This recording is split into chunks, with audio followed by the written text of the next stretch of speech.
হামজা চৌধুরীকে নিয়ে আমার অনেক আশাবাদ আছে। প্রথমটা হলো যে আমাদের টিম আরেকটু শক্তিশালী হবে। বিশেষ করে আমাদের since Hamza Chowdhury defensive player, আমাদের ডিফেন্স ম্যানেজমেন্ট অর্গানাইজেশন হবে। বা দেন ন্যাশনাল টিম তো 11 জন নিয়ে খেলতে হয়, তো 11 জন নিয়ে খেলার সাথে তো আমাদের অ্যাটাকিং সাইডেও আমাদের শক্তিশালী করতে হবে, ডিফেন্ড করলে তো চলবে না। হামজা চৌধুরীকে আমার আরেকটা বড় আশাবাদী হলো যে এই লেভেলে বাংলাদেশি অরিজিন প্লেয়ারদের যাত্রা শুরু হলো, যেটা হামজা নিজেও বলেছে তার একটা বক্তব্য। আমরা বিশ্বাস করি অনেক ট্যালেন্টেড প্লেয়ার্স আছে বাংলাদেশের মাটিতে, অনেক ট্যালেন্ট প্লেয়ার্স আছে Italian, Bangladeshi, Italian, British, Italian, German, could be Italian, could be Bangladeshi, south American. তো সেরকম স্কিলফুল ট্যাক্টফুল প্লেয়ারদেরকে আমি বিশ্বাস করি যে হামজা চৌধুরী ইন্সপায়ার করবে বাংলাদেশের জার্সি পরে খেলার জন্য আর বাংলাদেশের পতাকা হাতে রাখার জন্য। সকল প্লেয়ারদের ব্যাপারে আপনাদেরকে আরও তথ্য দিতে পারবো, বিশেষ করে হামজা চৌধুরী সে কখন আসতে পারবে, কিভাবে আসতে পারবে, এগুলো সব তো তার একারও সিদ্ধান্ত না, আমাদেরও একা সিদ্ধান্ত না। যে ক্লাবের জন্য সে খেলে সেই ক্লাবের সাথেও আমাদের একটা আন্ডারস্ট্যান্ডিংয়ে আসতে হবে, যেটা ফুটবলের নর্মস এবং ফিফারও কিছু সেট গাইডলাইন্স সেটা ব্যাপারে আছে।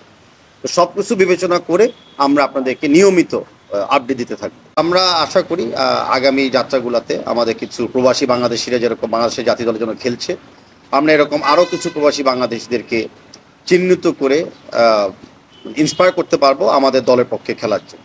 শুধু গরম কি দুঃসহ, শীত যেন কিছু নয়। আচ্ছা, হিম হিম ঠান্ডায় কাপি বসে ঠক ঠক ঘর ঘরে শুকনো চিরচির ফাটে তো কিউট কোল্ড ক্রিম মেখেই দেখো।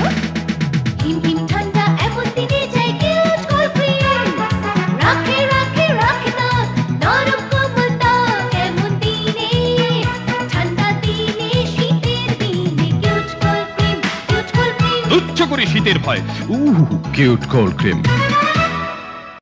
আমরা আমাদের বেশ কয়েকটা সাবেক ফুটবল অধিনায়কের সাথে কথা বলেছি। আমরা আমাদের বর্তমান রানিং যেই প্লেয়াররা আছে বাংলাদেশ জাতীয় দলে তাদের সাথে আমরা কথা বলেছি। আর জোরালোভাবে আমরা যে সাড়াটা পাচ্ছি সেটা হলো যে ওনারাও চাচ্ছে ভালো ভালো বাংলাদেশি প্লেয়ারদের সাথে খেলতে। ওনারাও চাচ্ছে যে ইন্টারন্যাশনাল মাটিতে সবচেয়ে স্ট্রংগেস্ট টিম যেন ফেডারেশন তৈরি করতে পারে, যেন আসলে আমরা ইন্টারন্যাশনালি স্বীকৃতি পাই এবং ভালো খেলার একটা পরিবেশ আমরা পাই। আরেকভাবে আমাদের প্লেয়াররা, লোকাল প্লেয়ার যারা বলি, লোকাল প্লেয়াররা দেখছে এই international acclaimed players like Hamza Chowdhury যারা যখন আসে বাংলাদেশে, তারা তখন মনে করে যে এই প্লেয়ারদের মাধ্যমে তারাও কিন্তু তাদের একটা চান্স পেতে পারে বিদেশের কোনো লিগে, বিদেশের কোনো মাটিতে।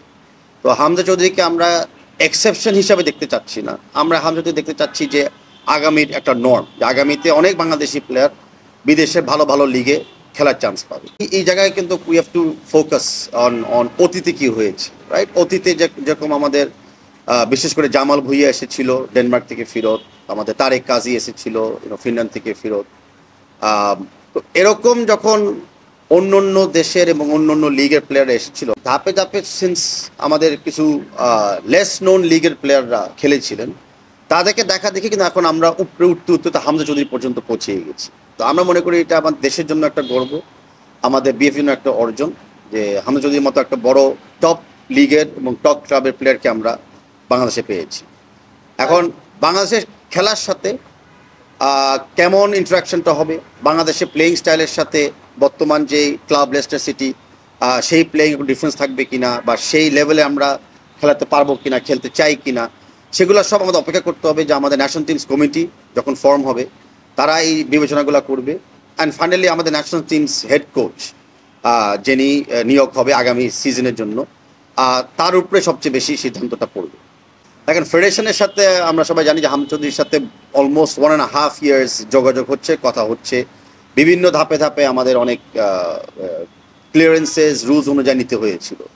তো ইতিমুহূর্তে আমার সাথে হামজা চৌধুরীর সাথে সরাসরি কোনো কথা হয় না, যোগাযোগ হয় না, বাট আমি প্রিপারেশন নিচ্ছি যে আগামীতে ওর সাথে সরাসরি বসবো।